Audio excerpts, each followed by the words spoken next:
We've seen each other. We've seen each other in person before.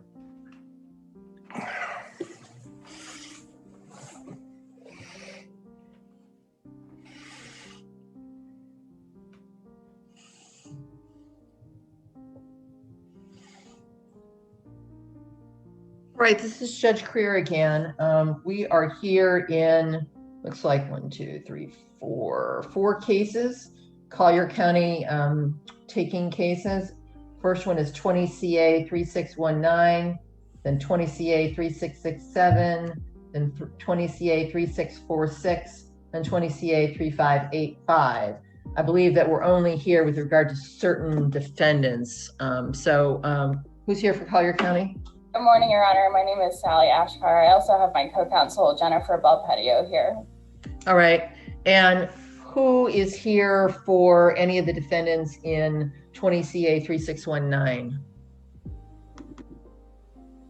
That would be Clarita Avanage, Michael Bohal, Israel Morales, Yelkin Leon, Chase Bank.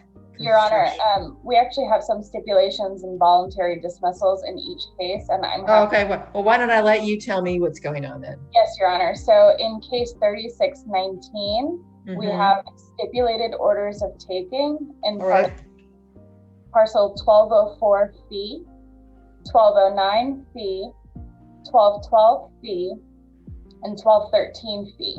And we also have a voluntary dismissal in 1198 fee. Okay, and does that take care of the whole case? It does, Your Honor, yes. Okay. And then in the next case, in 3667, we have stipulated orders of taking in parcel 1115 fee, 1116 fee, 1253 RDUE, and we have a voluntary dismissal in 1231 fee. Right, and does that take care of the whole case or not? It leaves 1112 fee. I believe the property owner is George's. Okay. All right. What about the next case? The next case is ending in 3646. We have voluntary dismissals, or excuse me, stipulated orders of taking in 1218 fee, 1229 fee, and 1227 RDUE. And does that leave any defendants? It does. It leaves 1220 fee and 1226 fee, which I believe are represented by Mr. Hanratty, who's here today. That is correct, Your Honor, and I'm here. Okay, thank you. And then next case? 3585 is the case. We've got stipulated orders of taking in 180 fee and 184 fee.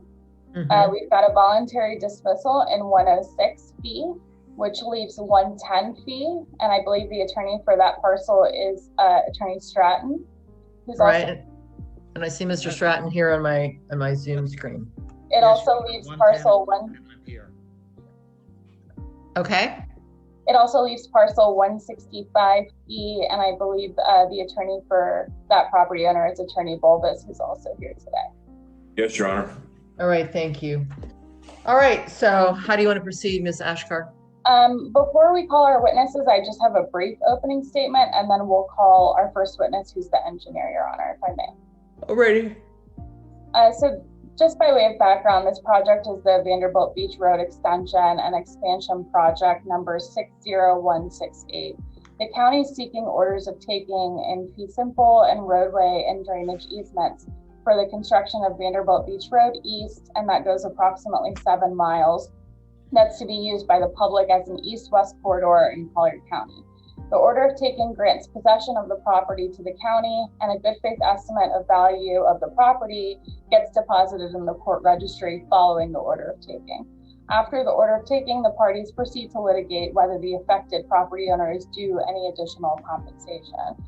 Thus, the county's burden at an order of taking hearing, as we're here today, is to establish 1, a public purpose, 2, a public necessity for the taking, and 3, a good faith estimate of value based on a valid appraisal for the property. That's taken pursuant to Article 10, Section 6 of the Florida Constitution. And that provides that no private property shall be taken except for a public purpose and with full compensation, therefore paid to each owner or secured by a deposit in the registry of the court and available to the owner. Now, once the county meets that burden, the burden would then shift to a property owner who is challenging the order of taking to establish only fraud, bad faith, or abuse of discretion. The property owner can only challenge the county's valid appraisal if it's proved invalid, essentially. There hasn't been any such challenge to date. So the county asks that this court grant an order of taking for each of the parcels that are the subject of the county's pleadings and today's proceedings, specifically for those respondents who have not stipulated as to an order of taking. And that's the end of my opening, and we'd like to call our first witness, Bill Kramer. All right, hold on before you do that though. Does anybody representing any of the respondents want to make an opening statement at all, Mr. Balves? I will. It's not necessary, Your Honor. We'll let them put their case on. All right, Mr. Stratton. We can wait, Your Honor. Thank you. All right, was it there's one more person, Mr. Ready? Joe. I have no objection to allow them to proceed. Okay, all right, go ahead. Who are we going to call first? The first witness is Bill Kramer. All right, Mr. Kramer, would you raise your right hand? Do you swear affirm and tell the truth, the whole truth, nothing but the truth? I do. All right. Good morning, Mr. Kramer. Please state your name for the record. William Joseph Kramer. Briefly tell the court about your educational background. I've got a bachelor's degree in civil and environmental engineering from New York Polytechnic University. I've got a professional engineer's license in California since 1992, professional engineer's license in Florida since 2002, and a certified planner since 2016. How long have you been working as a state certified engineer? In Florida for 20 years.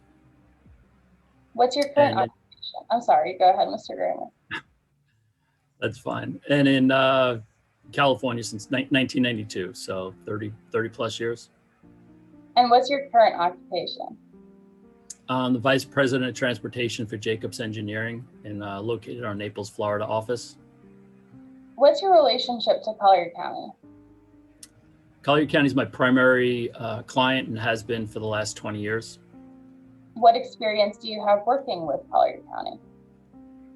I've done a great deal of roadway work for Collier County over the last 20 years, probably 10 major roadway network roads in Collier County, including Pine Ridge Road, 2 sections of Vanderbilt Beach Road, 5 sections of Collier Boulevard, Immokalee Road.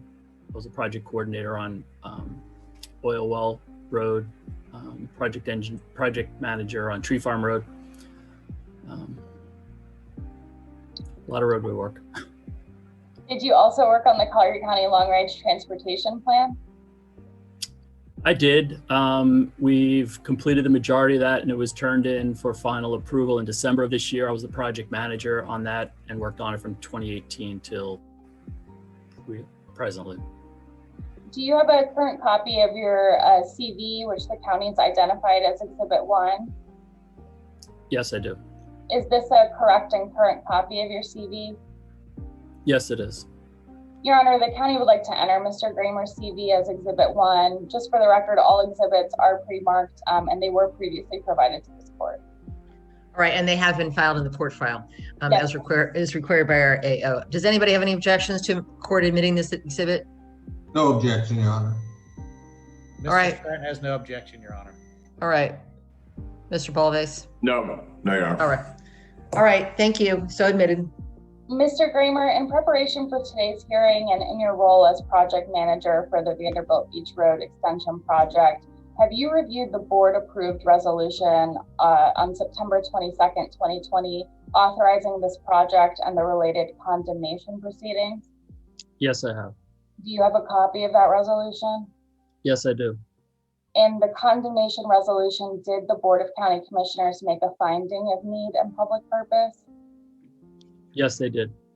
Your Honor, the county would like to enter Exhibit 2, which is a copy of that resolution, into evidence. Any objections? No objection. All right. No Um, objection from Mr. Stratton, Your Honor. Okay, No objection, Your Honor. all right. All right, so admitted. Mr. Kramer, have you had an opportunity to review the Board of County Commissioners meeting minutes from September 22nd, 2020, which is the date that the board approved that resolution? Yes, Do you have a copy of those minutes in front of you? yes, I do. Your Honor, the county would like to enter Exhibit 3, which is a copy of those minutes from September 22nd, 2020 into evidence. Any objections? None. Okay, Objection from Mr. Stratton. all right, so admitted. Mr. Kramer, did you prepare the Jacobs engineering study dated August 23rd, 2020, which was presented to the board the same date that the board approved that condemnation resolution? Yes, I did. Can you explain what the purpose of that study was? It was a right-of-way acquisition report, and it basically reviews and considers the 5 factors that are required for condemnation, and it gives an overview and executive summary of the latest alignment for the Vanderbilt Beach Road corridor. How long has the Vanderbilt Beach project been around? The project itself has been around since conception of approximately 2005/6. There was a project development PD&E study done in 2006 to determine what the alignment, where the potential alignment would be, and if an alignment was necessary to be constructed. After that, it went into design from 2006 to 2008, and then the design was put on hold due to the economic downturn that we had all experienced in 2008. And then the board reinstated the project in 2018. So it's been around for quite a long time. Your Honor, the county would like to enter Exhibit 4, which is the Jacobs engineering report, into evidence. All right, any objections? No objection. No objection from Mr. Stratton, Your Honor. All right, so admitted. Mr. Kramer, do you have a map that depicts the project for the court's review and consideration? Yes, I do. Your Honor, the county would like that map entered as Exhibit 5. It's the right-of-way acquisition map dated August 24th, 2020. All right, any objections? No objection, Your Honor. Your All Honor, right. I couldn't understand what she said. What is the exhibit It's a map.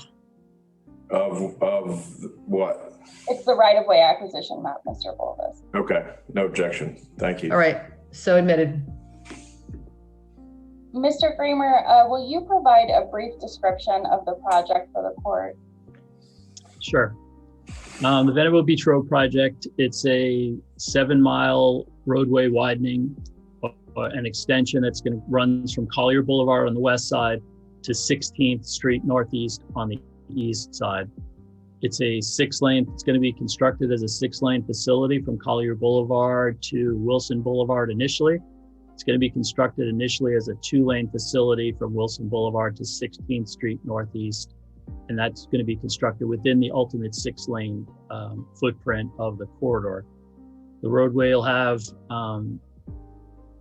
travel lanes for the cars from Wilson to Collier Boulevard. It'll have a 7-foot bike lanes in both directions. It'll have a 10-foot pathway on the north-hand side. The intersections will be lit with street lights. There'll be 3 signalized intersections, one at Collier Boulevard, 4 signalized, the existing one at Collier Boulevard, and then 3 new ones at Wilson Boulevard, 8th Street, and 16th. There'll be 3 new bridges across the 3 canals. What was your role in design of the project, Mr. Kramer? I was the project manager during the PD&E study, project manager during the initial design phase, and then I'm currently the project manager for this design phase. So how long have you been working on this project with the county? Since 2005. What is the basis for the need for this roadway extension? The basis for the need, it was identified in the long-range transportation plans initially as there's a need for another east-west corridor connection within Collier County, east of Collier Boulevard. Right now, there's currently, Golden Gate Boulevard and Immokalee Road, and then Randall as you get further to the east, and there's another need for another east-west corridor. So that was that's the reasoning behind what we're doing here today. How was that need determined? It was first identified in the 2025 Long Range Transportation Plan, which was initiated and began work on in the year 2000. And then it was identified as a need in that plan, and then in the subsequent 5-year plans. Mr. Kramer, I think we lost audio for a second. Did anybody else lose Yeah, audio? I can't hear him either. Yeah. We can see your mouth moving, but we can't hear you. Oh, there you go. No? Try one more time. Can you hear me? Okay. Yes. Yeah, let me do this. I'm going to ask you the question again and just give me a response again. Okay. Kramer, how was the need for the Vanderbilt Beach Road extension determined? Okay, the need for a corridor, another corridor, in this case, the Vanderbilt Beach Road corridor, was identified in the 2025 Long Range Transportation Plan, which was started in the year 2000.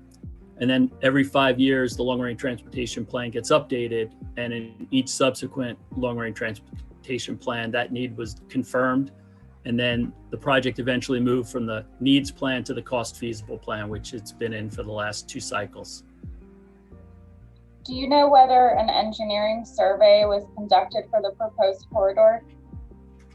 Yes, there was numerous engineering surveys done from a topographic standpoint, both early in the design and then most recently, probably about a few months ago, as well as environmental surveys to identify any wetlands or threatened and endangered species habitat that needed to be avoided or mitigated. So did the board consider, and did you directly participate in considerations of any alternative alignments for the roadway? Yes, when we originally did the corridor study on the roadway, we looked at 15 different alternative roadway alignments, and those alignments were comprised of 23 individual roadway segments that made up those. And then as we went through the study process and the public involvement process, those alternatives were weaned down and to 5 alternatives, and then those 5 alternatives were further refined and presented to the board, where they chose the alternative that you see in front of you today. So is the current alignment the original alignment? The original alignment from the original study with a few minor modifications, the Board of County Commissioners made an adjustment to one segment of the alignment from Massey Street to 15th, where we relocated the roadway further to the north, and as a result, relocated the Cypress Canal further to the south, closer to the residents' homes, and which gave a little bit more of a buffer between the roadway and the residential parcels on the south side of the road. Did the board consider the public health, safety, and welfare of the community? Yes, it was considered. The project plans and the design is being developed per Florida Department of Transportation specifications and standards, as well as Collier County standards. The roadway, as mentioned before, has been provided with bicycle lanes, buffered bicycle lanes from Collier Boulevard to Wilson Boulevard. The 10-foot pathway on the north side of the road will provide access and mobility for pedestrians and bicyclists. The intersections were provided street lighting, and then, as mentioned before, signalization was provided at the major intersections to protect the public. And did the board also consider long-range planning? Yes, it was one of every municipality is required to do a long-range transportation plan, and the Collier MPO does one every 5 years per requirement. And the project was first identified in the year 2000, which would have been the 2025 long-range transportation plan. And then each subsequent 5-year plan, it's been updated and it's been identified in that plan. So yes, they have considered it in the long-range planning. Did the board also consider the environmental impacts? Yes, there was numerous environmental studies done along the project corridor. Initially, when we did the project, when we started out in the 2007, 2008 timeframe, studies were done. And then most recently in the 2018, 2019, and some more environmental surveys were done in the beginning of 2020 to identify any environmental impacts of the project. And those impacts are being mitigated through a mitigation bank. Did the board consider the costs of the project? Yes, costs were considered from the beginning of the project and was one of the factors that were looked at when we did the corridor study. And the refinement of the study, it wasn't the premier consideration to be determined, but it was one of the factors that were considered. And as we went along, as the project progressed, those costs have been updated. Were the costs of competing alternatives compared throughout the process? I'm sorry, Were the costs of competing alternatives compared throughout the process? yes, they were considered during the alternative selection part of the corridor study. And then any refinements that were made to the roadway or to the alignment, those costs were identified and presented to the Board of County Commissioners for their approval and review. And did the board consider, and were you directly involved in the consideration of each of the factors that we discussed in the planning process as set forth in the condemnation resolution? Yes, I was. Did you participate in the review and study of each of those factors? Yes, I did. Is the property thought to be taken reasonably necessary for adequate construction of the project, giving due regard to safety, maintenance, drainage, and other considerations that you've testified to today? Yes, it is. Your Honor, I have no more questions for Mr. Kramer. All right. Does anybody have any questions for Mr. Kramer, Mr. Blaves? Yes, Your Honor, I do have a few questions. All right. On behalf of Cheryl and Richard Williams, the owners of 165 Fee, and that's in 20 CA 3585. Sir, have the final construction plans been prepared for this project? The project is currently approaching 90% design plans, which will be available to the county and delivered on April 30th of this year. Okay, So, and that date has continuously moved back, hasn't it? The delivery date of those plans. 'Cause I've been told that March, I was told February, then I was told March. Now, in fact, the other day we had a hearing and you said in a couple of days. So now it's April 30th. a couple of weeks. It was April. If I misspoke, a couple of weeks. Okay. April 30th Okay. is the delivery date on the schedule. Okay, so as of right now, are there construction plans put into the record at the time of this order of taking? No. Okay, and with respect to the drainage plans specifically, will the drainage on this project, well, we would have to speculate because we don't know what the final plan will be, but is it your assumption that the historical flow from the remainder of parcel 165 Fee will continue in the after condition as it did in the before condition? Yes, the project's been designed so the flow from the south will continue to the north and make its way into the Cypress Canal. And what is and so you concede that the area of the taking is lower and receives the historical flow of stormwater runoff from the remainder? Correct. If the water made its way to the north and into that canal in the pre-condition, it'll make its way to that canal in the post-condition. And with respect to parcel 165, are there specific drainage structures that have been designed to accommodate that? Or are you able to tell us at this time? It's an overland flow. It goes straight across the existing terrain, over the top of the bank and into the canal. Okay, and that's the way it's going to be in the after condition? Correct. Okay. And so are you able to commit here on behalf of Collier County that the historical flow will continue from the remainder of 165? That's how it's been planned and that's how it's been designed. And if they build it per plans, that's how it'll be constructed, yes. And are you authorized to commit on behalf of the county that that's what will occur?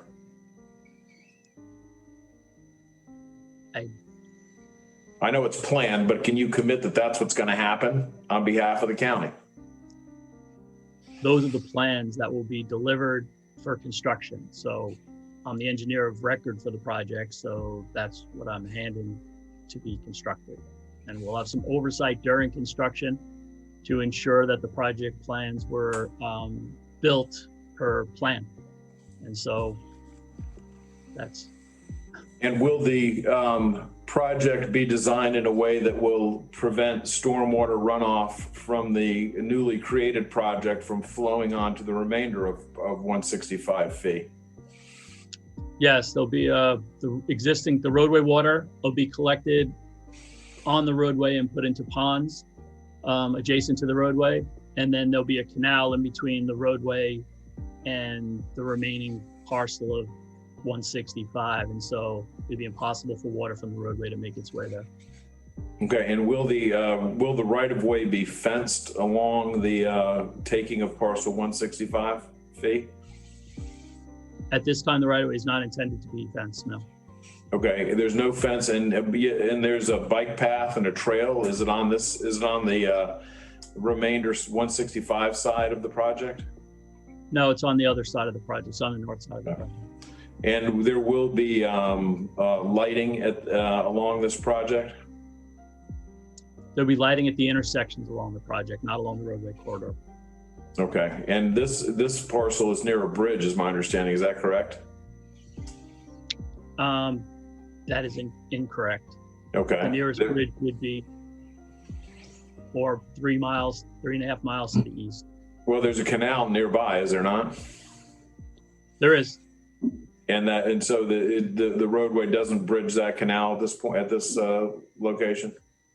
It does not. Okay. All right, that's all I have for this gentleman. Thank you. All right, Mr. Hanratty, do you have a client? Yes, I do. Okay. In case number 20 CA 3646, I represent parcels 1220 and 1226. That'd be Delucia and the Gratishars. I just had All right. a couple of quick questions. Go ahead. So to be clear, your testimony today, what percentage of completion are the current construction plans? The current plan, the 90% plans are in QA/QC right now, and they'll be delivered to the county within 10 days. So But right now, you're only at 60% plans, correct? 90% plans haven't been issued yet, correct? 90% plans have not been issued. They're 2 weeks from being issued. So today yeah. we're at 60% construction plans completion, correct? Yes. I'm sorry, sir, we didn't hear you. Mr. Could you give your answer again? Did I lose you? Yeah, we didn't hear your answer at all. Oh, I'm sorry. Can you hear? You can hear me now? Yes. Sorry about that. 60% plans have been delivered. 90% plans have been designed. And So will the be only delivered thing in the within county's 2 weeks. possession currently that they're working from for today's hearing would be the 60% plans, correct? Correct. Okay. And is this roadway going to be elevated? Yes, it is. How high is it going to be elevated? It just varies along the corridor. In the area of I'm sorry, could you? How about just in the areas of parcels 1220 and parcel 1226? 1220, 1226.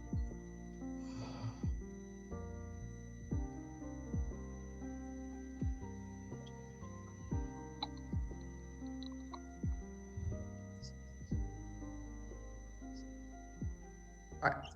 Mr. Graham, are Yeah, you those- talking? Oh, okay, sorry, go ahead. No, yeah, I'm talking to myself. All right, The parcels in this area will be approximately 5 feet higher than existing ground out there. Okay.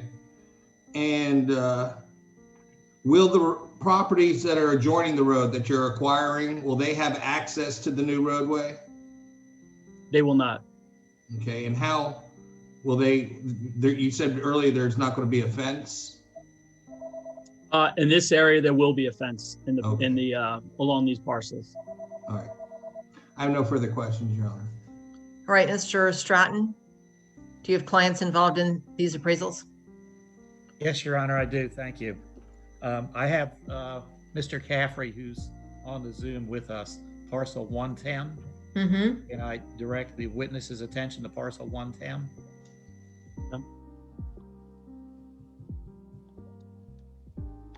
And what's your question, Mr. Stratton?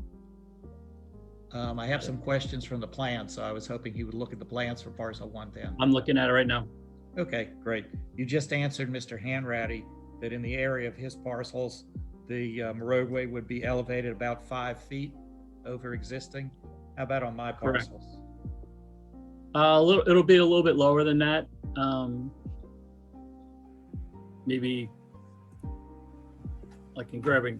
If you wait a second, I can tell you exactly how much it would be. Right.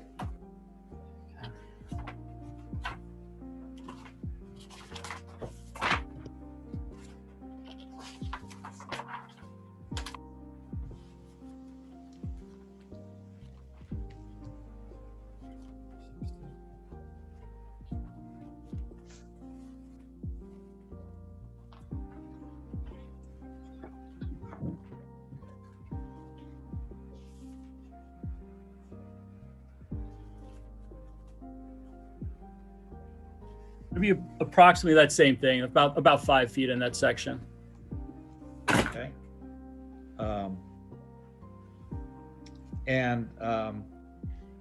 Mr. Hanratty also asked you about a driveway.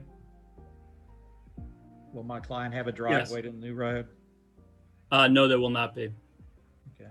Are you aware that previous plans that the county submitted that we have copies of, or I guess that you designed, that were submitted to the county showed a driveway to Mr. Caffrey's property to parcel 110? Yeah, parcel 110, it was being considered at the time of those plans were done to have a pond that ran along the back of property lines 109, 110, and 112. That was one of the considerations there in the pond siting report. And as such, it would require a driveway to access that pond. But since that pond was not pursued as a feasible alternative location, the driveway was removed in subsequent plans. The driveway shows Subsequent plans. the driveway shows in the set of plans that were submitted for the permit.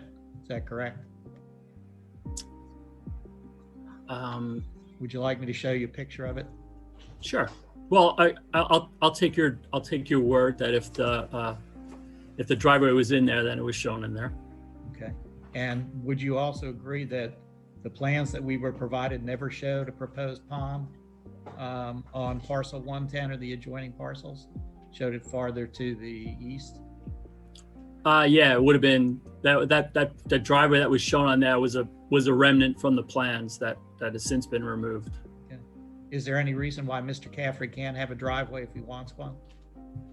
Yeah, the driveway access, no new driveways are being provided along Vanderbilt Beach Road for Vanderbilt Beach Road connections. There are existing ones there now. There's two of them actually that will be remaining, but no new, for safety reasons, no new driveway accesses are being provided. So the county is basically denying Mr. Caffrey's right to access to the road? I believe the access to his parcel is off of 7th Avenue Northwest, as all the other homes along that section are. He does have access at the other end of his property. But my question was, is the county going to deny him access to Vanderbilt Beach Road? It was my understanding that no access would be provided. That is something that you'd have to talk to the county about separately from this, but no access was to be provided to Vanderbilt Beach Road. In the proposed taking that you worked on, was there anything regarding the rights of access that the client had to the road? I don't understand the question. Okay, this is not a limited access highway, is it? It is a limited access highway. Okay, have you taken limited access rights? I can't answer that question. Have you ever worked on an interstate highway project? Yes, I have. Do you know what limited access rights are? Yes, I do. Do you know how to draw them on a plan? Yes, I would know how to draw them on the plan. Okay. Do they show on We these? identify the right-of-way as right-of-way, fee simple right-of-way. Okay, you don't show it as limited access right of way like you would on an interstate plan? It's not shown as limited access, right? It's not labeled limited access right-of-way. Okay, but according to you as the expert witness today, it is limited access. The intent was that you would limit access to Vanderbilt Beach Road from those adjacent parcels, correct? Are you building a fence along the right-of-way line on this property? No, we are not. Okay. Can you tell me what the traffic count on Vanderbilt Beach Road was in this area in the before situation, and what is proposed to be after the new road is constructed? In the pre-condition along this section of roadway, it was probably along the lines of 8,000 to 10,000 vehicles. What's In the the post, projection? somewhere in the initially 20 to 30,000 vehicles. And in 20 years? 50,000 vehicles probably. Okay. Does that create more noise? If the more vehicles, yes, there would be additional noise impacts from that. And has the county done anything about attenuating the noise issues as a result of this new 6-lane highway in my client's backyard? There was a noise study done for the project, and it was determined as part of that noise study that although noise levels did increase along sections of the corridor from what it is, without the facility, none of the areas necessitated noise mitigation or would be feasible for noise mitigation due to the distance from the roadway and also the distance in between the different parcels out there and homes. Did they measure the distance or the noise at the new right-of-way line or all the way back where the house was located? They measure the distance from where the edge of pavement would be, where the roads would be, to where the houses are. Okay. And each So- parcel was identified. So they didn't consider the additional noise at the right-of-way line where my client's property begins, only where his house is located currently.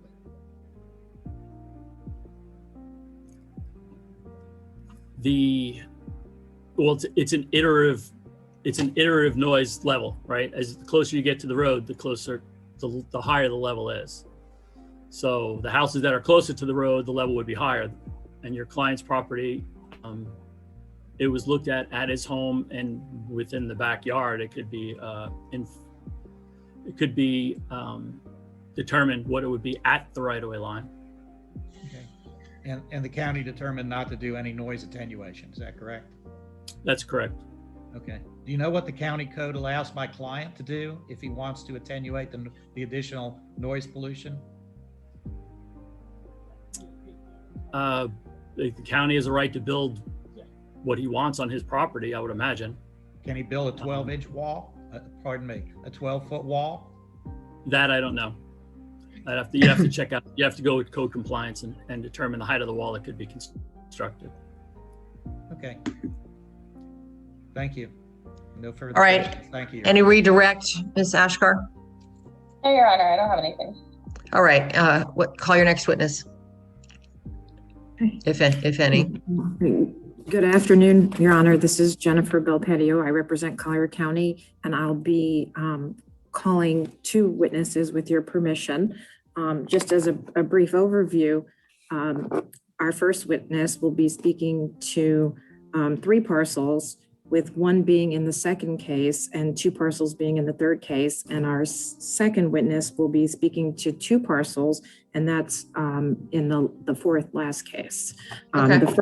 The first witness I'd like to call is Alan Wilcox. All right, Mr. Wilcox, if you'd raise your right hand, please. You swear affirm to tell the truth, the whole truth, and nothing but the truth? I do. All right, go ahead. Okay. Good morning. Please state your name for the record. Robert Allen Wilcox. I go by my middle name, Allen, which is spelled A-L-A-N. And the last name is spelled W-I-L-C-O-X. What is your occupation? I'm a real estate appraiser. How long have you been engaged in the appraisal of real estate? Over 36 years. What company do you presently work for as an appraiser? I work for Wilcox Appraisal Services, where I'm the president owner. Can you briefly describe your educational background? Yes, I have a Bachelor of Science degree from West Virginia University, a Master of Science degree from University of Washington in Seattle. I postgraduate work at University of South Florida, and Nova University here in Florida. Do you hold any professional designations or state certifications? Yes, I do. I hold the MEI and the SRA designations granted by the Appraisal Institute. The MEI is typically considered the highest designation in commercial type properties. The SRA designation is the highest designation for residential type. And when did you receive each of these designations, certifications? 1992 for the MAI and 2003 for the SRA. What types of properties do you have experience in appraising?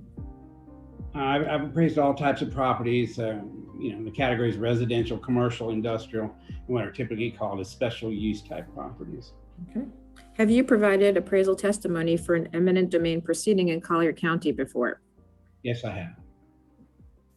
Do you have a current copy of your CV, which the county has previously identified as Exhibit 6? I do. Is Exhibit 6 the correct and current copy of your most recent CV?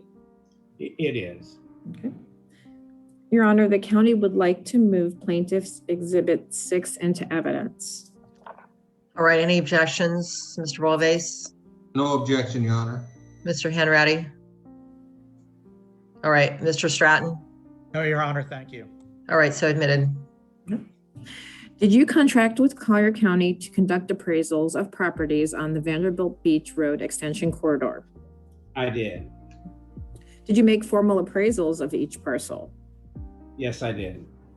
What was the purpose of the appraisal? To estimate full compensation to the owner. The court will need to know what parcels you have appraised that have not been dismissed or have a stipulated order of taking for these cases. I will read the parcels to you, and I want to ask you if you've appraised the parcel. For case 20 CA 3667, did you appraise parcel 1112 fee? Yes, I did. For case 20 CA 3646, did you appraise parcels 2020 fee and 2026 fee? Yes, I did. Did you visit each of these properties? Yes, a number of times. And when? When was the last visit? Yeah. Our most recent inspection was yesterday. Do you have an opinion as to full compensation for each parcel? I do. Okay.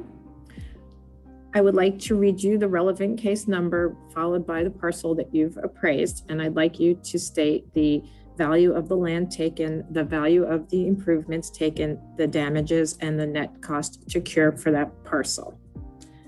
The first case is case 20 CA 3667, parcel 1112 fee. What is the value of the land taken? $16,700. The improvements taken? $0. The damages? $47,800. Net cost to cure? $0. Total full compensation for parcel 1112 fee? $64,500. In case 20 CA 3646, I'll be asking you the same questions for parcel 2020 fee. What is the value of the land taken? $18,000. Improvements taken? $0. Damages? $46,200. Net cost to cure? $0. And what is the total full compensation for parcel 1220 fee? $64,200. Next parcel and last of your parcels is 1226 fee. What is the value of the land taken? $36,500. Improvements taken? $0. Damages? $55,100. Net cost to cure? $0. And total full compensation for parcel 1226 fee? $91,600. In making your appraisals, are you bound by any national standards or guidelines? Yes, I am. What are they called? It's called USPAP. The letters are USPAP. It stands for the Uniform Standards of Professional Appraisal Practices, which are generally recognized as the ethical and performance standard for the appraisal profession. Okay. Did you follow those standards in preparing the appraisals for the parcels that you've relied on for your testimony? Yes, I did. Have you reviewed the amended declaration of taking for each parcel? Yes, I have. Is the full compensation that is set forth in the amended declaration of taking consistent with the full compensation set forth in your most recent appraisals? Yes, they are. Okay. That is my last question for this witness, Your Honor. All right, who's representing anyone that has parcels that were addressed by Mr. Wilcox? Mr. Bolivace, is that any of your clients? No, Your Honor. Okay, Mr. Stratton, any of your clients? Mr. Stratton? I'm sorry, no, Your Honor. Okay, I and have to find the unmute. that's all right. Mr. Hanratty, your clients? Yes. Okay, go ahead. I have two parcels. It would be in the 3646 case. And that's parcels 1220, owned by Gratishar, 1220 feet. And you did appraise that, correct, Mr. Wilcox? Yes, I did. And what did you find the parent tract of that parcel to be? It's the, let me get the appraisal out for you.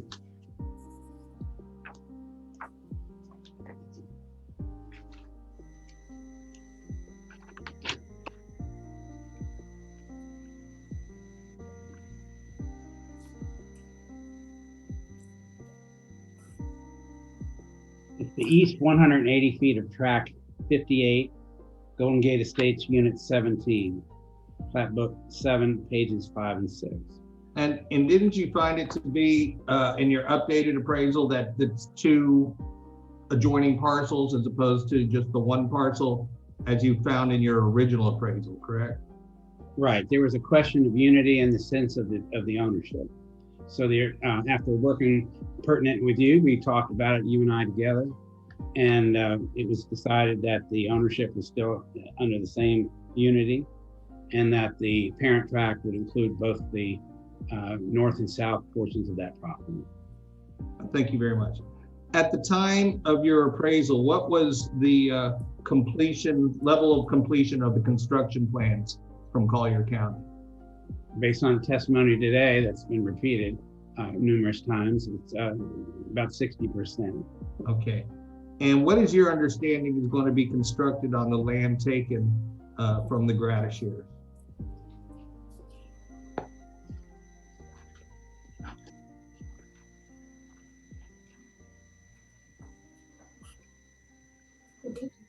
It's the taking is portions of the southern portion of the new roadway, and at this time,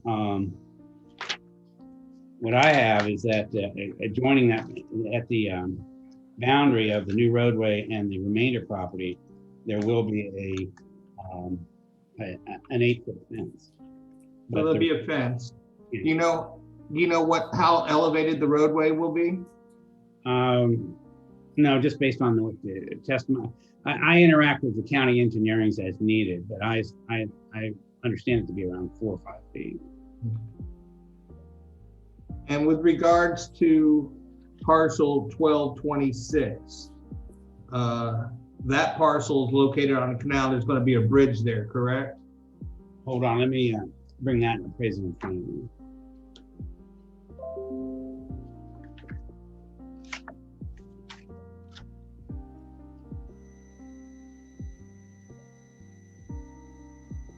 Yeah, this parcel is adjoining a canal, I believe. And approximately how high is the, did you assume the road was going to be built in arriving at your damages? Well, the issues of any diminution in value due to the remainder property because of elevated roadway was not considered a evaluation detriment. And would that be the same for parcel 1220? I thought you were talking about 1220. No, I was talking about 1226, but on the canal. But for 1226, the new one we went to, is the one with the canal, and 1220, does not have a canal adjacent. No. all right, thank you. I have no further questions, Your Honor. All right, any redirect, Ms. Belvedere? No, Judge. All right, who's your next witness? Rachel Zuki. All right, Ms. Zuki, raise your right hand, please. You swear or affirm to tell the truth, the whole truth, and nothing but the truth? I do. All right, go ahead, Ms. Belvedere. Please state your name for the record. My name is Rachel Marie Zucchi, that's Z-U-C-C-H-I. What is your occupation? I'm a real estate appraiser, How long have you been engaged in the appraisal of real estate? about 18 years. What company do you presently work for as an appraiser? RKL Appraisal and Consulting. Can you briefly describe your educational background? Yes, I have a Bachelor of Arts degree with a major in economics from Florida Gulf Coast University. Do you hold any professional designations or certifications? I do. I have the MAI and CCIM designation. I'm also a state certified general appraiser and a Florida licensed real estate broker.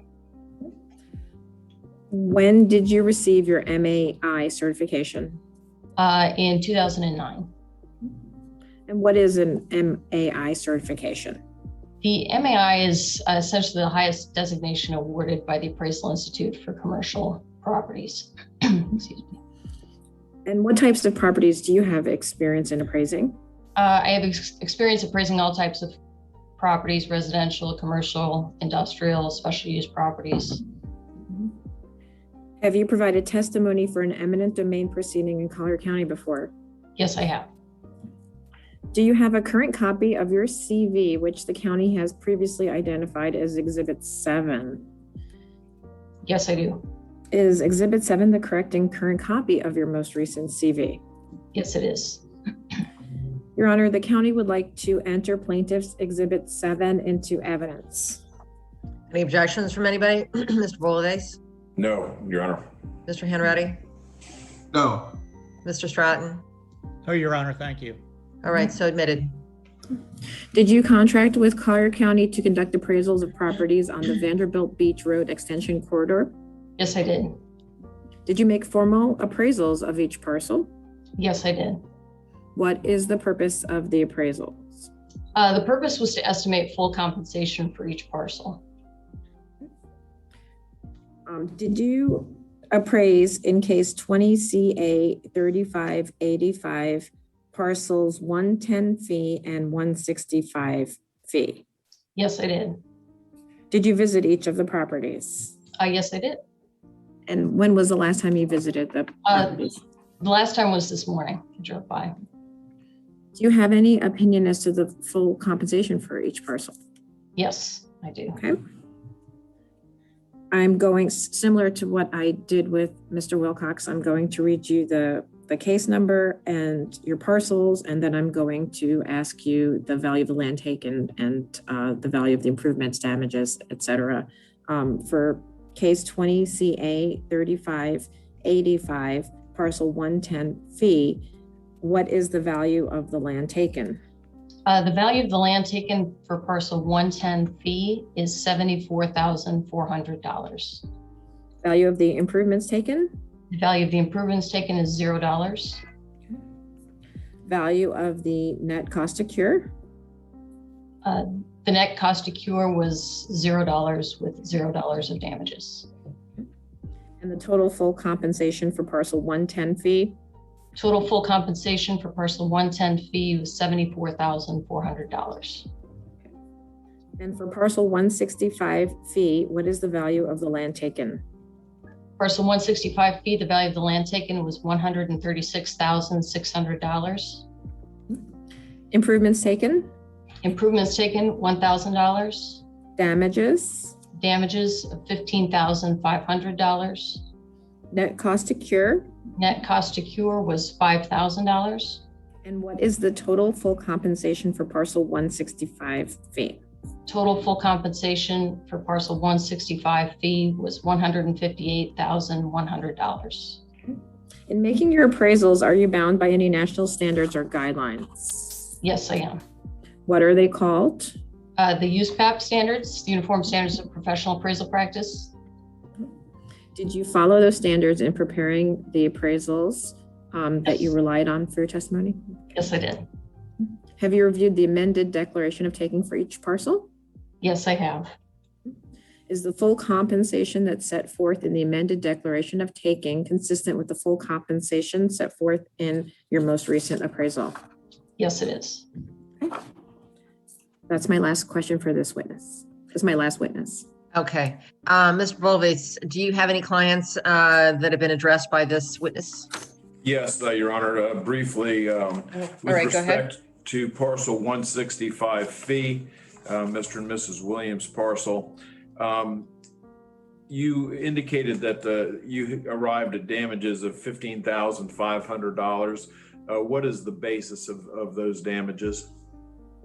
The basis of those damages was the reduction in the side setback for the roadway being moved into the side yard in the after condition.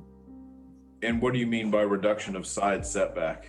The setback in the before condition was approximately 430 feet from the right of way.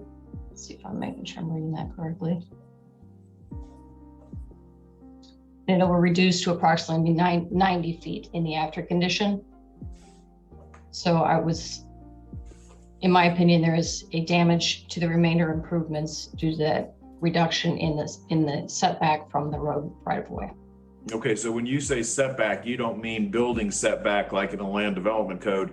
You mean the distance from the existing road to the new road, to the edge of the new road. Okay. Yes, yes. And is that based on some sort of a proximity damage study that you've conducted? Yes, that was based on a paired sales analysis as well as discussion with market participants, in addition to reviewing a comprehensive study that the previous witness, Mr. Wilcox, performed. Okay, so you reviewed Mr. Wilcox's damage study and performed your own?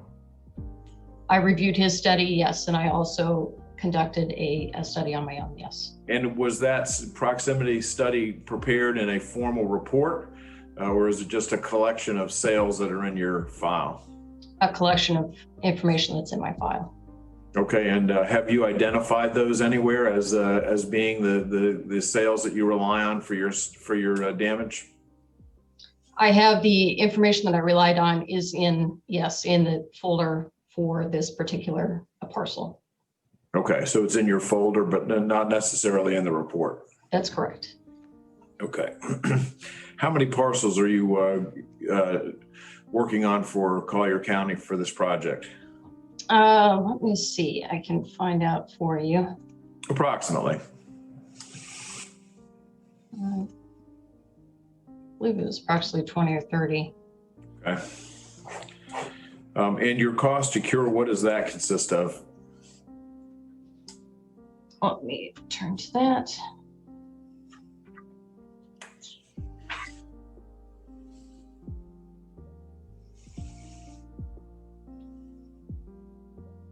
Okay, the cost to cure analysis was essentially in the before condition, the property is buffered by a natural vegetation. In the after condition, it was my opinion that that buffer needs to be reestablished in order to maintain what was existing in the before condition. So the cost to cure essentially provides the owner with compensation to reestablish that buffer. Okay, thank you. No further questions, Your Honor. All right, Mr. Hanratty, do you have any clients affected by this appraisal? No. Mr. Stratton? Yes, Your Honor, thank you. Go ahead. Good morning, Ms. Suchi. Good morning.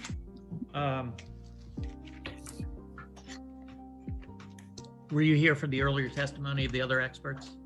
Yes, I was. Okay. Mr.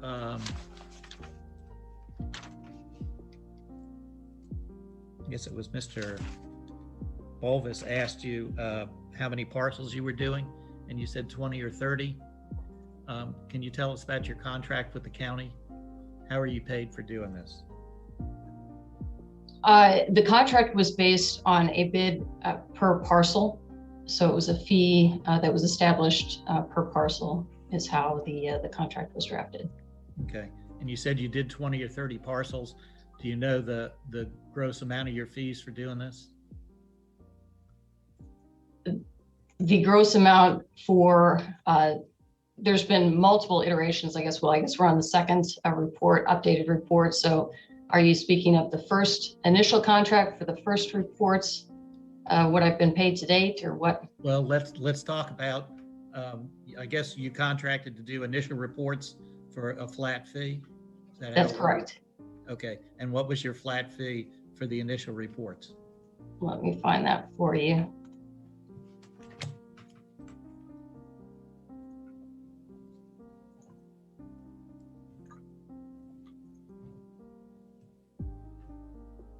$30,000. Was it $1,000 a parcel? Approximately. Okay. And for the second report, which you just did a second report on this parcel, correct? That is correct, yes. Okay, and how are you paid for the second report? That's also based on a fee per parcel. And how much was that? To date, I believe the invoiced or the PO that's been approved is approximately $27,300. That's the accurate figure. How many parcels did you do a second report on? Well, I'm still doing reports as the hearings are set over multiple months.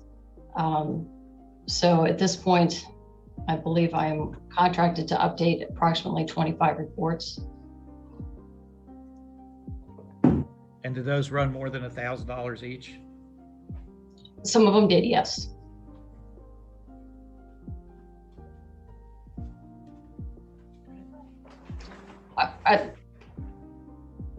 Go ahead. I believe I think I was looking at the wrong line. So the updated fee is $23,100. Okay. I apologize. To date. Yes, correct. But some of How those. many updates have you done so far? How many updates have you done so far? How many updates have I completed to date? Let's see. 4, 7, 8. I believe 13. Okay. And how are you paid for your work today? You mean testifying, counsel? Yes, Your Honor. Okay. Go ahead, ma'am. How have I paid? How are you paid for testifying today? Oh, Is it hourly. an hourly rate? Yes, hourly. And what is your hourly rate? $200.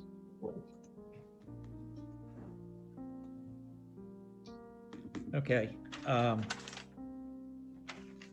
You heard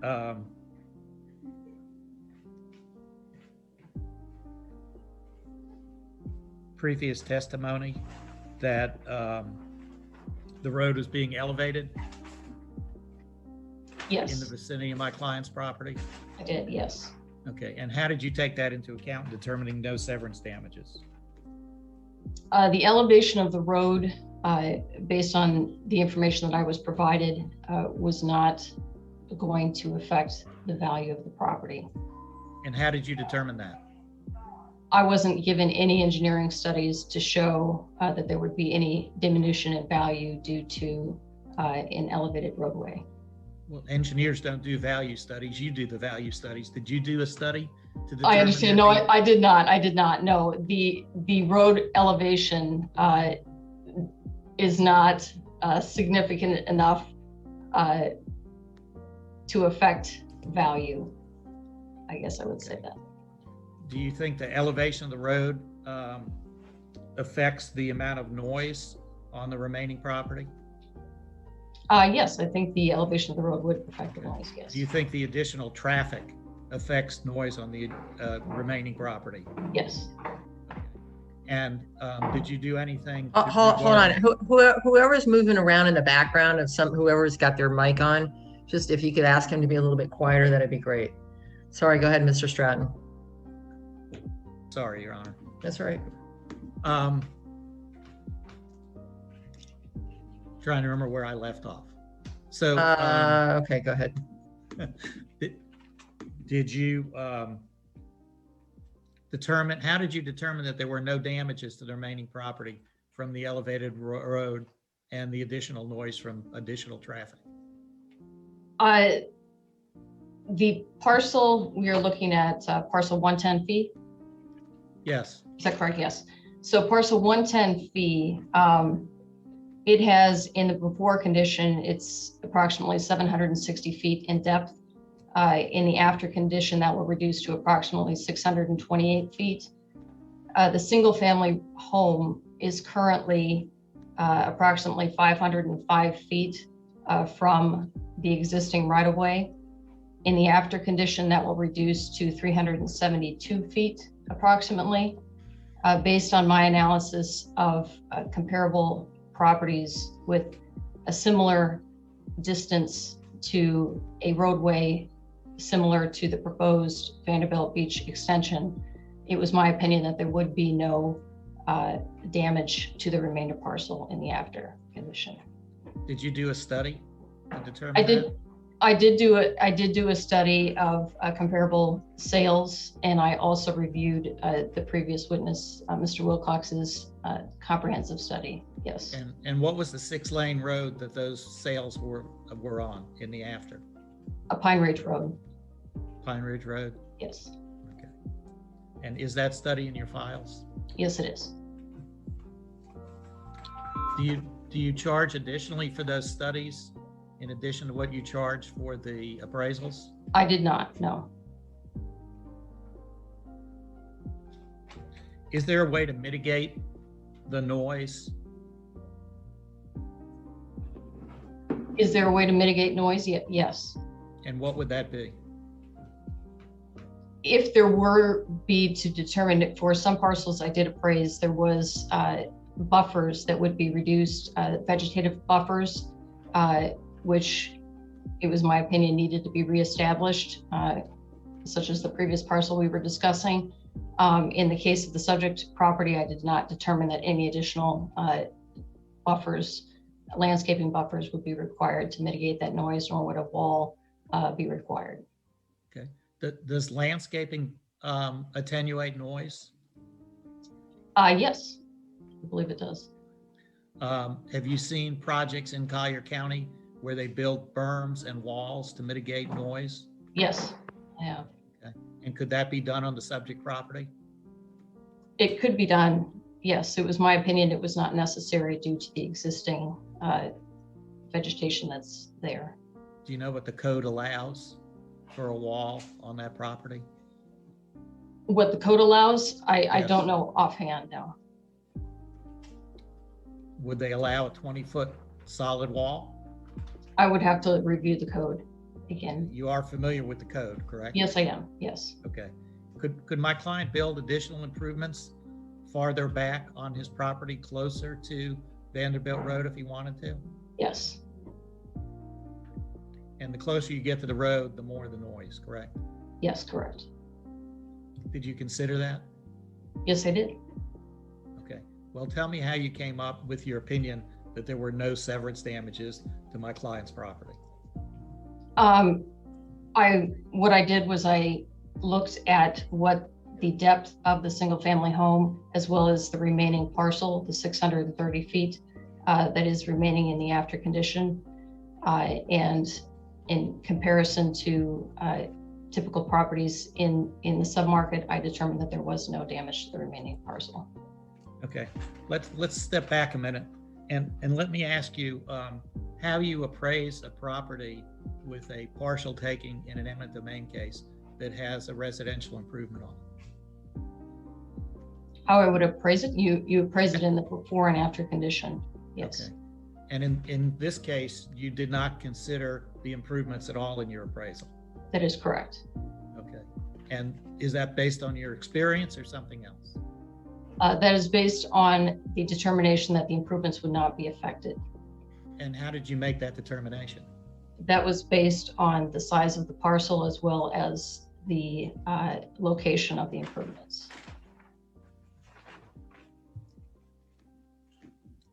So to do a full before and after appraisal on my client's property, you would have to appraise the land and the homes, correct?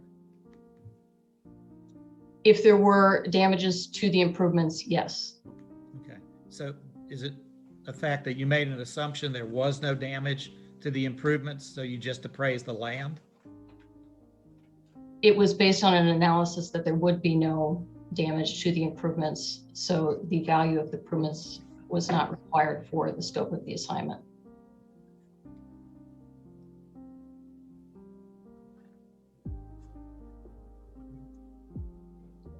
On any of the 30 parcels you did you appraise the improvements? Yes, I did. And did you find damages? Yes, I did. Okay, and on this particular parcel, you decided there were no damages, so you didn't appraise the improvements? In my opinion, there were no damages to the improvements, so I did not value the improvements, correct? Okay. At the time of you did your first appraisal, did you understand that the plan First showed- appraisal on this, council, first appraisal on this property or first appraisal on, in just general? I'm sorry, Your Honor, on this property. Okay. Okay. Did you understand that that the county was going to provide a driveway to Vanderbilt Road for this property? I did not see that plan, no, that showed the driveway. Okay. So at all times then, did you assume when you did your two appraisals that there would be no access to Vanderbilt Road? That is correct, yes. Okay. And does my client have a right to access to Vanderbilt Road as an abutting property owner? He has access to the south. There is no right of access to Vanderbilt, What do you base that on? to my knowledge. Well, because the property has access, so, and based on the previous testimony is simply what I'm referring to. But the county, to my knowledge, is not allowing access from Vanderbilt. Do you know what an abutter's easement is? And abutters easements. No, I don't think I can. Okay. Do you know what a limited access acquisition taking by eminent domain for a road is? And I would have to review that. Okay. Is there a value to access for a property having more access rather than less access? Yes, there is. Okay. And typically a corner property has additional value because it has access to two roads. Is that correct? That is correct. Okay. And this is an interior parcel, however, right? Yes, it is. Okay. But if it had access to two roads, it would have some of the attributes of a corner parcel. That is correct. Okay. And if it had access to Vanderbilt Road, might it have some additional uses that it might not have if it only has access to 7th Northwest? Yes, you could look at some alternative uses, yes, if it had And access. what does the code provide that other uses could be on this property under existing zoning? Under the existing zoning, let me pull out the uses.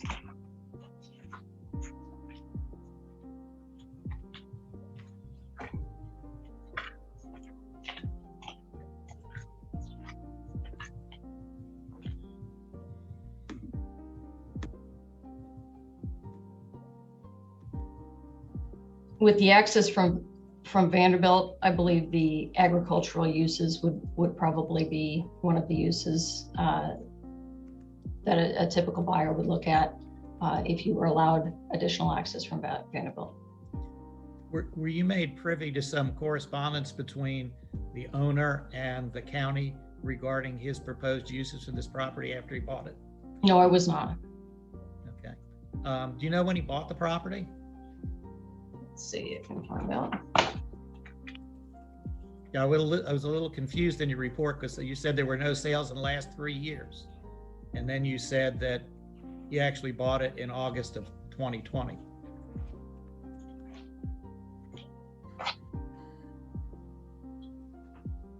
Yes, I did notice that was a typo. That the property was under contract when I first appraised the property, and it has since closed. Yes. Okay.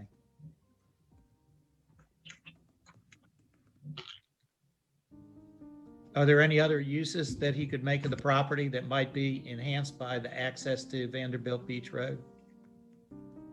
That'd be something that I would need to analyze further. Okay. Could the property be used for some kind of an adult living facility? I would need to verify that that would be an allowable use. Do you have any idea how much it would cost my client to build a driveway to Vanderbilt Beach Road if he was permitted to build one after construction of the new road? It would depend on the length of the driveway. And the width, I would need to determine that.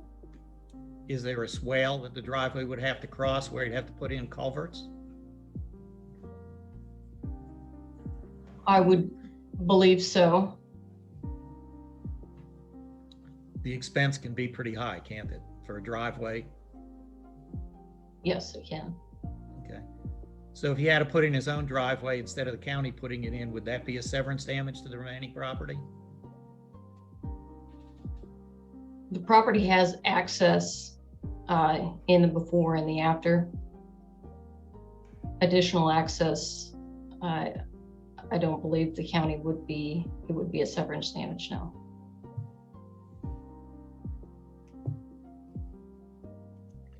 We about done, Mr. Stranton? Yes, Your Honor. I just wanted to check one thing.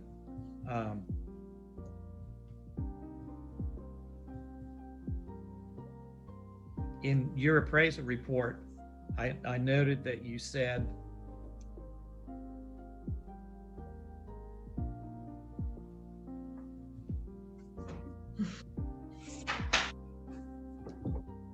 you had a paragraph, actually, it's about half a page, about significant factors regarding COVID-19 and hypothetical conditions and extraordinary assumptions. Can you explain that to me?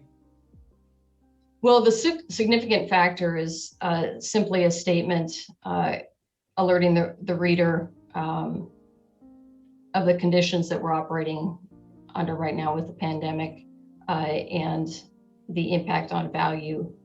The hypothetical condition is simply stating that it is a hypothetical condition that proposed acquisition and proposed roadway improvements have been completed as of the effective date of the appraisal, and there were no extraordinary assumptions. Okay. And is there a reason why that paragraph is in your report 7 times? The significant factor Yeah. paragraph, it's just simply alerting. It's just located every time the value is stated. So yes. Okay. Let me ask you, you appraised the land, and how much did you say the property was worth in the before, just the land? I could be wrong, but I seem to think that this question has been asked and answered at least a couple of times. So can we ask questions that haven't been answered yet, Mr. Stratton? Certainly, Your Honor. Have you appraised any residences in the area recently? Yes, I have. And on a per square foot basis, how much does a residence similar to the 2 residences on this property cost per square foot? It varies significantly depending on the age and location and condition of the home. Well, you know all those factors about the houses on Mr. Caffrey's property. Do you have an opinion as about how much a square foot roughly they would be worth? I don't want to give a number out. It depends. I would have to appraise the property in order to provide a number. Okay. You said the land in the before was worth $100,000 an acre, correct? That's correct. Okay. Which came to $424,800? That is correct. Okay. And he's got 5,601 square feet of house on the property, according to your report? at $100 a square foot, that would be $560,100, which brings the property value. Okay, to over $1 million. counsel, are you testifying or do you want her to actually answer the question? I'd like her to answer, Your Honor. Okay, so are we just going through the math here or what are we doing? I'm going through the math. Okay, well, certainly you can do that in argument. I don't think this witness needs to do the math. Unless there's I'd some. like to find out from her what her opinion is as to the value of the improvements. Well, she's already stated she can't give that to you. Okay.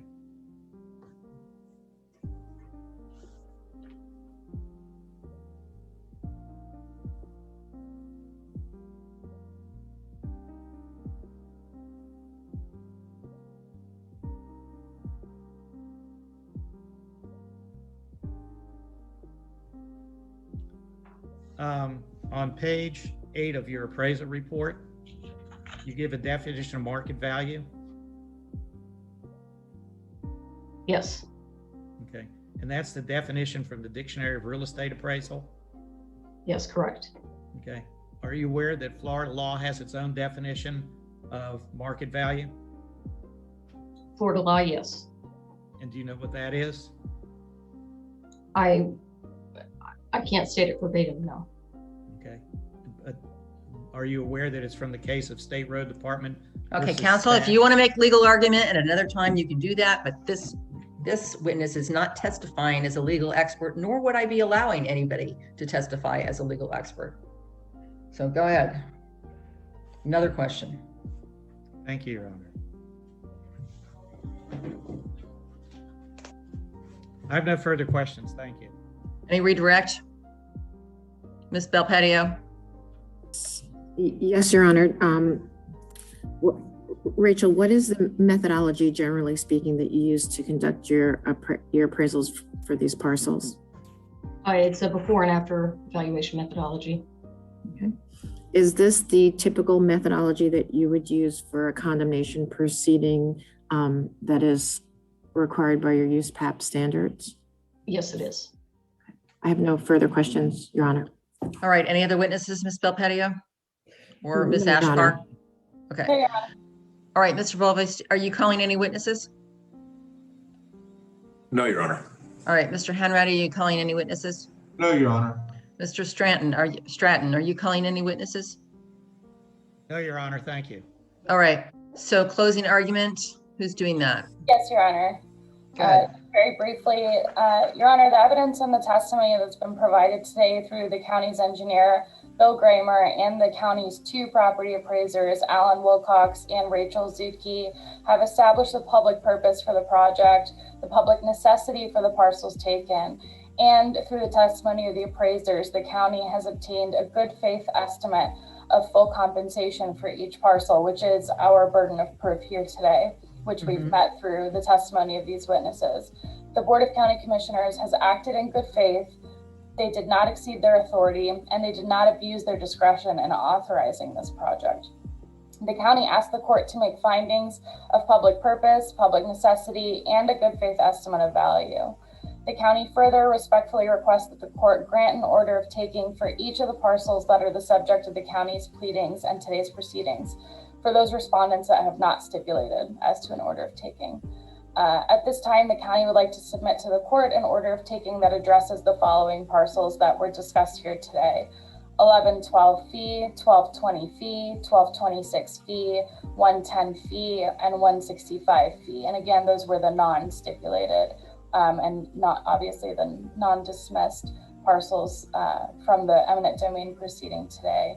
And with that, the county has met its burden. Therefore, the court should grant the order of taking. Thank you. All right, I'm assuming that this, like the case that I just heard, I can't remember whether it's this week or last week, that you have a mediation coming up in this case, just like the other case. Am I incorrect about that? Your Honor, generally we do have mediations coming up in all of these cases to try to, settle several of them, obviously. Okay, so Mr. Balves, are you going to ask that I reserve jurisdiction or reserve ruling on anything? No, Your Honor. With respect to the mediations, those are being conducted ad hoc on a parcel by parcel basis and not on a case by case basis. There's no mediation currently scheduled for this one. What I would say, though, is with respect to the order of taking, because no plans, no construction plans have been put into evidence demonstrating what improvements will be built on the parcel taken with respect to 165, or for that matter, any of the parcels, I would we will reserve the right to claim damages associated with the worst case scenario associated with the taking of fee at this location at this time. And we'd also ask that extended possession be granted with respect to the taking. It's my understanding that there's no construction activity contemplated during calendar year 2021, and we will request that possession remain in the defendant through that time. All right. All right, how about you, Mr. Hanratty? Your Honor, I have scheduled for tomorrow morning at 8:30 motions to withdraw funds associated with my parcels 1220 and 1226, which is in case number 3646. And I was going to try to work with the We can do that. We can do that today. We don't have to, you don't have to do that tomorrow. Okay. I mean, I don't think the county's going to object to that, are you, Ms. No. Ashkar? Oh, yeah. I couldn't get a hearing date for today, so I noticed it for tomorrow morning. I apologize. No, that's fine. So then, yeah, I would, in speaking with the tax collector, they indicated that the taxes would be prorated as of today's date, which I didn't have an objection with, even though their deposit date might be later. And that would mean that the taxes would be $39.24 for parcel 1220, and the tax collector can rhyme in on that if she wants. And as I understand it, it would be $79.57 for parcel 1226. And I could have orders prepared, reviewed by the tax collector to ensure that their disbursement's correct, and then have the balance dispersed to my clients. That's fine. All right. All right. So, Mr. Stratton, closing argument, request for reservation of ruling. What would you like to do? What would you like to ask for? Closing argument, Your Honor. Go ahead. Your Honor, I don't think that the county has carried their burden. The engineer testifying for him admitted that they were taking access. They are not paying for the access or loss of access. He said that it was limited access. There's case law in Florida, Benoroth versus State Road Department, 217 Southern 2nd, 838. Florida Supreme Court, 1969. The right of access is a valued right to private property. My client has an abutter's right to access to Vanderbilt Beach Road. If they're taking that access, they need to pay for it. They did show him 2 sets of plans that the engineering witness admitted there had been some plans that showed a driveway before. He was under the impression that he was getting a driveway when he purchased the property. And I think he's entitled to either have access or be paid for the loss of access. I don't think the appraisal was a good faith estimate of value, because it should have been a full before and after appraisal of the property, considering the substantial improvements on the property which are being damaged by the taking. Thank you, Your Honor. All right. Any response specifically to that, Ms. Ashkar? Yes, Your Honor. I just would like to point out that, first of all, there's no existing access onto Vanderbilt Beach Road. That parcel specifically already has access to the south. So there's no access that exists that's being taken from this property owner. So the argument that we're taking access is false. That access was not there. It was shown in early plans, as Mr. Gramer testified, and was later removed as those plans progressed due to safety issues. Now, that does not mean that the county has to grant any access, especially when that parcel already has access on the southern side. As to the second argument with the good faith appraisal, good faith isn't specifically defined in the eminent domain statute, but it's defined as honesty in fact in the conduct or transaction that occurred in other places in the Florida statutes. Now, Ms. Zucchi testified her methodology that she used was a before and after appraisal that was done, and that was the common methodology that was used in her field. She testified that that is in fact the methodology that she used. There's been nothing presented to the court today that rises to the level of bad faith. Everything Ms. Zucchi did was in good faith and consistent with what other appraisals in her field use. So therefore, as I mentioned, we ask that the court grant the orders of taking on all the parcels that were presented today. All right, so the court does find with regard to all the properties and all the case numbers that the evidence presented by the county does establish a legitimate public purpose, that there is a public necessity, and that they have established a good faith estimate of value, including for the parcel of Mr. Stratton's clients. I also find that the Board of County Commissioners has acted in good faith, that it has not exceeded its authority. And I'm specifically am going to reserve jurisdiction or ruling with regard to claim of damages because the full plans have not been filed and not been submitted into evidence. And also because I'm also going to grant Mr. Hanratty's motion to withdraw funds subject to confirmation of the taxes. Any other rulings you need me to make? Your Honor, I'd just like the county to comment on the request for extended possession.